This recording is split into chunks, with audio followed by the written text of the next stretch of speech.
not like any other podcast, coming to you straight from the heartland where investing is told like it is. It's time for Darin Garman's Paranoid Banker Podcast. Hold on, because here comes the next episode of the Paranoid Banker Podcast. So, hey there, Darin Garman here, and welcome to this week's podcast where we're talking about protection. And this is protection of your money. Parking your money in protection is really what we're talking about. And it really stems from a video I sent to my partners earlier today. And in that video, I described to them a phone conversation I had with a client and an investor that was pretty disturbing. And I mean, not disturbing from a, really terribly make you sick standpoint, but I mean, it was disturbing nonetheless. And it really brings home to me kind of a side benefit of really protecting your money and parking your money in places that protect it. And well, I'll just tell you the story. It's probably easiest just to do that. So, this guy called me. This is a client, as I said, and an investor, wanting to know if I could help him with his situation. And his situation was basically this. He had money stolen from him and fraudulently taken from him by he believes another gentleman, to the tune of not 5, not 10, not 20, but over $30,000. I'll say it again, over $30,000. And he is now in the process of trying to track the money down, get the money back that was taken from him, that this was cash that he had in an account that was fraudulently taken from him. And his conversation with me was basically, has anyone else had this issue or problem? Can you give me some advice on anything I should be doing or who I should be talking to? Because he's called the authorities and he's done all that, and all that's in process. And but just wanted to know, just based on my experience in being around, thousands of investors over my career so far, if anything like this has come up, and if I had any advice on what he should be doing. And sadly, I didn't have any. He was, already in process of doing the things that I would have told him to do. I had a couple of quick tips for him that really weren't that, I don't think were that helpful, but nonetheless, here he is, lost $30,000. Fraudulently taken from him, as he found out over a period of time. So this wasn't all at once, but it was over a period of time, actually over a number of years. And so the comment that he had, though, for me, as we were wrapping up the phone conversation, I think is not only revealing, but I mean, this is a cautionary tale, I think, for all of us, because before I tell you what his comment was, which is very important, and really, the point of the podcast is that we all think that we're pretty smart, and we all think that we're smarter, and would be able to spot and detect any kind of fraudulent money stealing activities from us, especially when it comes to our own personal checking, savings accounts, money market accounts, stock funds, whatever. I mean, we all pretty much feel that way, don't we? I mean, we all pretty much feel that no one can get anything by us. We're pretty damn smart. And you have to get up pretty early in the morning to get something by us and all of that. When fact of the matter is, it doesn't really matter who you are, what your IQ is, how much experience you have, how smart you are, these things can happen to you. That's why they happen to thousands of people every day, including my client here. And by the way, my client here, this investor, is a MBA graduate in business, smart guy, and a lot of experience in the world of real estate. So, I mean, this isn't somebody that had any kind of, I don't know, disability, any kind of excuse for allowing this to happen.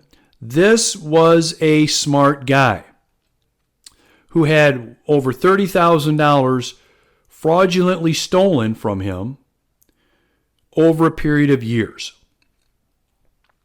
So his comment to me at the end of our conversation was basically, I'm glad that I had the money, what he's basically saying, his other money, invested with me in our apartments. And I didn't really know what he meant by that. But he said, here's the deal. No one can get to that. So I was really glad I had the money that I've got invested with you in the apartment projects that I'm invested in with you. That was away from the grasp of these people that stole his money.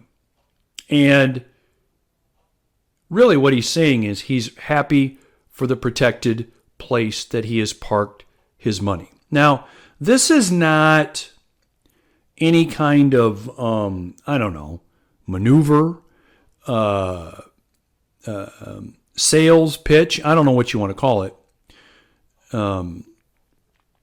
to really convince you to now pick up the phone or send me an email saying, okay, Darin, here's my money. Let's get into some real estate. That's not it. The point is this. This kind of thing happens to smart people every day. Rarely does it happen to us, if ever. Rarely does it happen to people that we may know. But any day now, it could happen to you or someone you know. So the question that you need to ask yourself, the takeaway is this. Where do I have my money parked for protection? Rate of return is important. Benefits are important. Your future is important in terms of where your money's at and what it will do for you when the years go by and when the next 3, 5, 10 years happen. No doubt about it.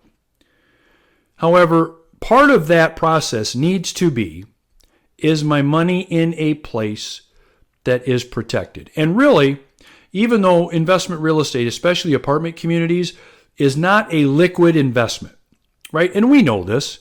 I mean, you can't call me up today and say, hey, Darin, you know that $400,000 that I've got invested in that property or in that fund? Yeah, I need to have that by tomorrow. Can you wire it to me? That's not going to happen because the money is in real estate.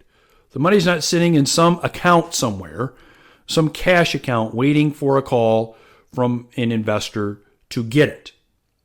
But here's the benefit of that.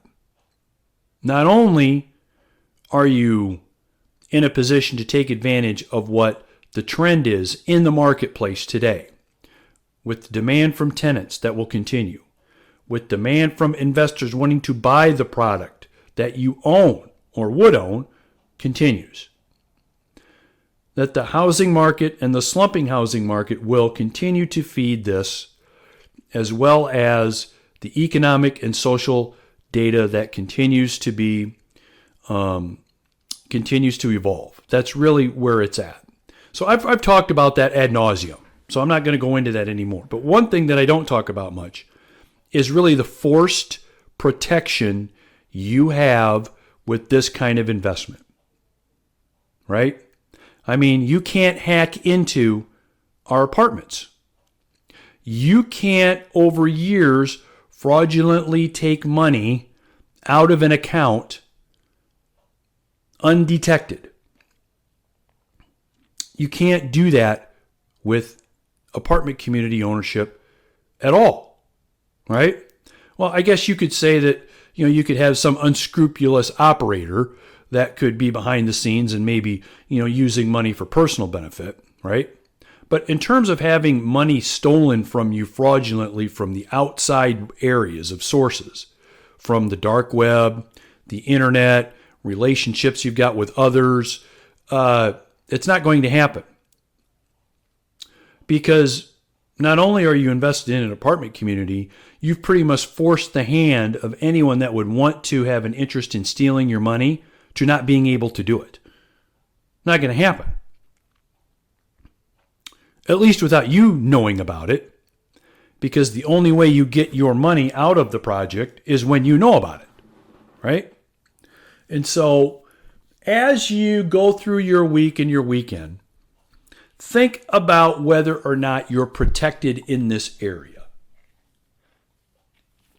How well protected are you when it comes to your money? Are you in places that protect it from these kinds of circumstances? Are you? And if not, what are you going to do about it? Because look, as we continue to advance with technology and all those kinds of great things, the other thing that advances are those thieves and criminals' ability to get at what you hold most dear, which in most cases, in the top at least 2 or 3 things that you have is your money. So, I wanted to share that story with you because, it did upset me to see this happen to this guy. And I've known this guy for, probably 20 years or pretty close to 20 years. And it did upset me that this happened to him. It's just a really bad deal. But I was happy in the fact that we at least played a part in protecting some of what he has from these unscrupulous folks, because who knows what they would have gotten in the end if that wouldn't have been the case, right? And I was happy in the fact that he did recognize that and thank me for helping him, get into a position where he could have, where it could have been worse. And by being involved in what we're doing and what we provide to investors was really a good thing for him. And he was happy that he was able to do that. So look at your financial picture, your financial situation. Are you in any place that could be dangerous for your wealth and for your money? And are you thinking about having at least some of your wealth, some of your net worth parked in a place of protection? Rate of return, important, right? Investment benefits, important. Wealth building, important. But what I would argue, probably one of the most important things is protection. All right? So look, give this some thought. Chew on this. Do a little bit of analysis, even if it's just thinking about it a little bit on where you're at and where you need to be with this, and take some action. Don't end up like my buddy here and have the kind of phone conversation with somebody that you certainly don't want to have, and you don't want to be forced to have that. So have a great day again. Have a great week or weekend, and I wish you nothing but a great day and a great week. Talk to you later. We'll see you. Take care. Bye-bye. Thanks for joining Darin Garman's Paranoid Banker Podcast. For investment questions, comments, or to get in touch with Darin, go to www.garmanblog.com. Thanks for joining Darin Garman's Paranoid Banker Podcast. For investment questions, comments, or to get in touch with Darin, go to www.garmanblog.com.